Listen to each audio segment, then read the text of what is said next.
না না, আজ আমার জন্মদিন নয়, আজ থেকে ঠিক 1 মাস আগে 10ই মার্চ আমার জন্মদিন ছিল। Oh my god! জন্মদিনের ভিডিওগুলো আপলোড করতে অনেক দেরি হয়ে গেল। যাই হোক, সেই দিন আমি মেদিনীপুর গিয়েছিলাম।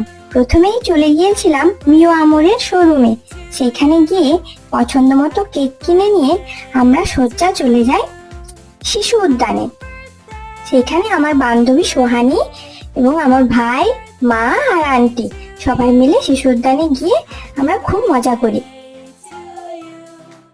তারপর মিও আমরে থেকে যে কেকটা নিয়েছিলাম, সেই কেকটা আমরা সেখানেই কাটি, ছোট্ট করে একটা সেলিব্রেশন।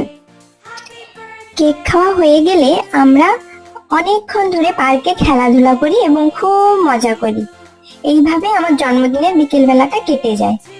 শিলিগুড়িতে গিয়ে আবার একদিন বড় করে জন্মদিন সেলিব্রেশন হয়, সেটা দেখতে হলে ভিডিও দেখতে হবে। বাই।